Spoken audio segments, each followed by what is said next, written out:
नमस्कार, जय हिंद दोस्तों। स्वागत है नए वीडियो में एक बार फिर से आप सभी का। बहुत सारे ऐसे बच्चे हैं जिनको बहुलक निकालना नहीं आता है, बहुलक नहीं निकाल पाते हैं। तो ऐसे बच्चे आज बहुलक निकालना आसानी से सीख जाएंगे। मैं गारंटी लेता हूं कि शुरुआत से लेकर यदि आखिरी तक आपने वीडियो को देखा तो आप बहुलक निकालना आसानी से सीख जाएंगे। यूँ कह लीजिए कि आँख बंद करके भी आप बहुलक निकाल सकते हैं। तो चलिए शुरुआत करते हैं। सवाल आपके सामने लिखा है। इस तरह के आंकड़े हमें दिए जाते हैं और हमसे पूछा जाता है कि दिए गए आंकड़ों का बहुलक ज्ञात कीजिए। तो चलिए शुरुआत करते हैं बिना किसी देरी के। तो पहला ये जो खाना है, यहाँ पर लिखा है वर्ग अंतराल। अब यहाँ पर लिखा है 10 से 20, फिर लिखा है 20 से 30, 30 से 40, इस तरह से लिखा है। दोस्तों यहाँ पर ये जो लिखा है 10 से 20, इसे हम कहते क्या हैं? इसे हम कहते हैं बहुलक वर्ग।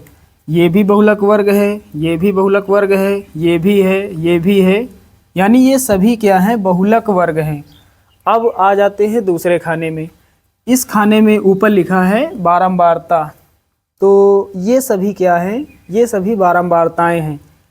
इस बहुलक वर्ग के सामने की बारंबारता ये है, इस बहुलक वर्ग के सामने की बारंबारता ये है, इसके सामने की ये बारंबारता है। तो इस तरह से सामने बारंबारताएं दी गई हैं। तो ये जो दूसरा खाना है, यहाँ पर हमें देखना होता है सबसे बड़ी संख्या कौन सी है। इन सब में सबसे बड़ी बारंबारता कौन सी है? कोई भी बता सकता है। सबसे बड़ी बारंबारता है 15। 15 यहाँ पर सबसे बड़ी बारंबारता है। अब 15 के सामने एक वर्ग अंतराल है 40 से 50। ठीक इसके सामने है, ये इसके सामने, ये इसके सामने, ये वाला इसके सामने, तो ये इसके सामने है। ठीक है, हमने यहाँ पर क्लियर कर लिया। इसे हम कहते क्या हैं? इसे हम कहते हैं बहुलक वर्ग। क्या कहते हैं? बहुलक वर्ग। जो सबसे बड़ी बारंबारता होती है, जो सबसे बड़ी संख्या होती है, ठीक उसके सामने जो वर्ग अंतराल होता है उसे हम कहते हैं बहुलक वर्ग। ये है बहुलक वर्ग। यहाँ पर आपने जान लिया कि सबसे बड़ी संख्या है 15। 15 को हम कहते हैं F1। 15 को क्या कहते हैं? F1। अब 15 के एक ऊपर संख्या है 12। 15 के ऊपर एक संख्या है 12। 12 को हम कहते हैं F0। और 15 के नीचे एक संख्या है 8। 8 को हम कहेंगे F2। 8 को हम कहेंगे F2। तो शुरुआत हमने कहाँ से की? दूसरा जो खाना होता है बारंबारता वाला। यहाँ पर हमें देखना होता है सबसे बड़ी संख्या कौन सी है, सबसे बड़ी बारंबारता कौन सी है। सबसे बड़ी बारंबारता है 15। 15 को F1 कहते हैं, यानी जो सबसे बड़ी संख्या है उसे हम F1 कहते हैं। 15 के एक ऊपर संख्या है 12। 12 को F0। और 15 के जो नीचे संख्या है उसे F2 कहते हैं। अब 15 के सामने बहुलक वर्ग जो है 40 से 50। यहाँ पर लिखा है 40 से 50। इसमें दो संख्याएं हैं। तो यहाँ पर जो छोटी संख्या है इसे हम कहते हैं निम्न सीमा। लेकिन ये है बहुलक वर्ग, तो इसे हम क्या कहेंगे? छोटी संख्या को बहुलक वर्ग की निम्न सीमा, और बड़ी संख्या को हम क्या कहेंगे?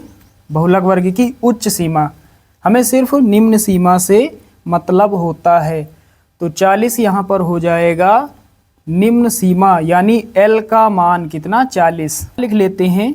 L का मान कितना? 40। L क्या है? बहुलक वर्ग की निम्न सीमा। अब दोस्तों हमें चाहिए बहुलक वर्ग की माप, यानी H का मान। तो कहाँ से मिलेगा?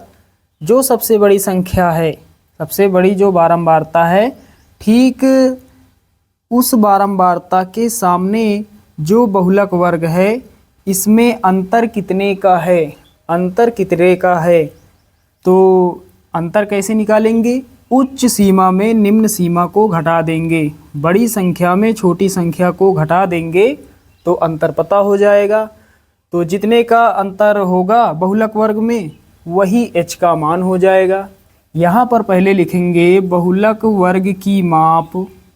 H से लिखा जाता है बहुलक वर्ग की माप को, स्मॉल h। तो ये है बहुलक वर्ग 40 से 50। 40 से 50।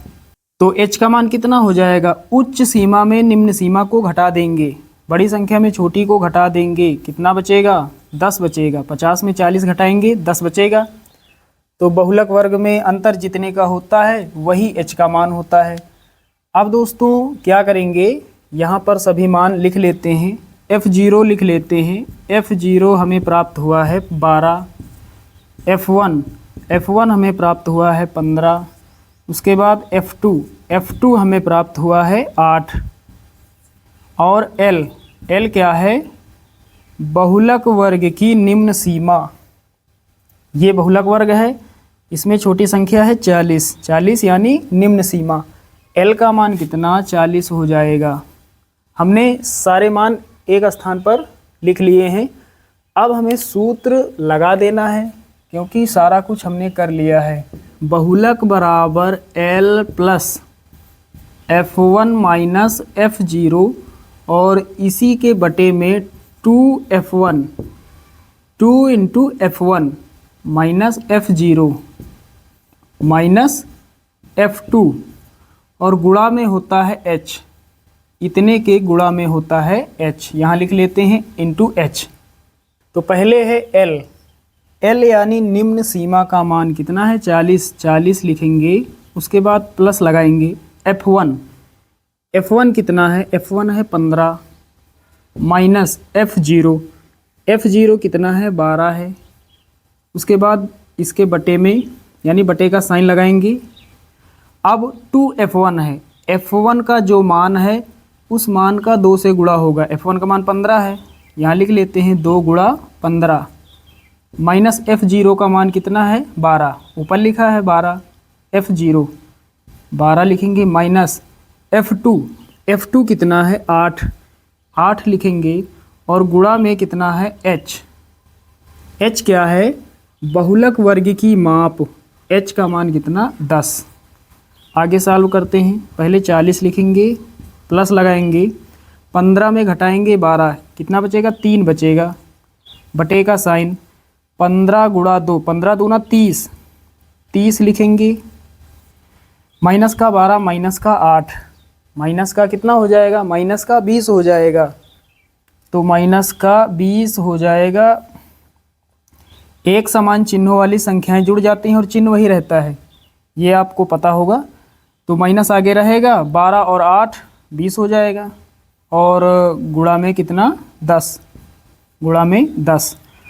यहाँ पर नीचे समझ गए होंगे, 15 दूना 30 और माइनस का 12 माइनस का 8 माइनस का 20, या फिर दूसरी तरह भी कर सकते हैं। 15 दूना 30 में घटाएंगे 12 तो कितना बचेगा, 18 बचेगा। 18 में फिर माइनस 8 करेंगे तो कितना बचेगा, 10 बचेगा, और यहाँ पर भी 10 ही आएगा। अब आगे सॉल्व करते हैं। पहले 40 लिखेंगे, प्लस लगाएंगे, 3 गुणा 10, 3 लिख लेते हैं, गुणा में ऊपर 10 है और बटे में 30 में घटाएंगे 20, कितना बचेगा, 10 बचेगा। 10 से 10 कट जाएगा, कितना हो जाएगा आंसर, 40 प्लस यहाँ कितना प्राप्त हुआ, 3, यहाँ 3 बचा, तो 40 प्लस 3 कितना हो जाएगा, 43, और यही हमारा आंसर हो जाएगा। नीचे सबसे आप चाहें तो थोड़ा लिख भी सकते हैं, अतः आंकड़ों का बहुलक 43 होगा। ये लाइन नीचे आप लिख सकते हैं। अब यहाँ पर दोस्तों f0, f1, f2 और l के बारे में यहाँ लिख देते हैं। जैसे यहाँ पर h को हमने क्या लिखा, बहुलक वर्ग की माप, h क्या है, बहुलक वर्ग की माप है।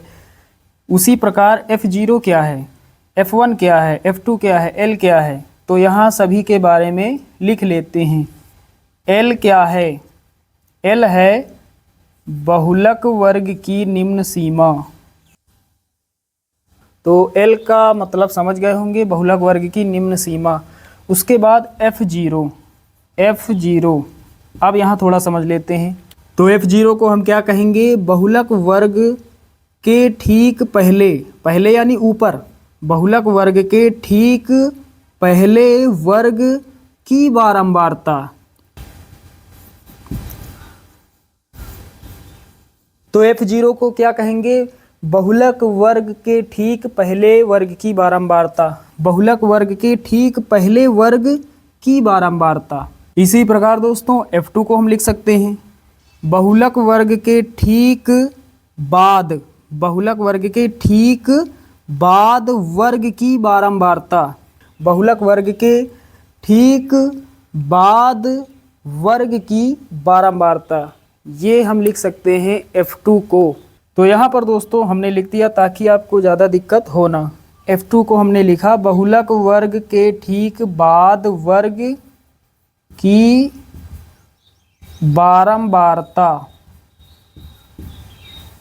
और उसके बाद दोस्तों F1 को हम कहते हैं बहुलक वर्ग की बारंबारता, F1 को हम कहते हैं बहुलक वर्ग की बारंबारता।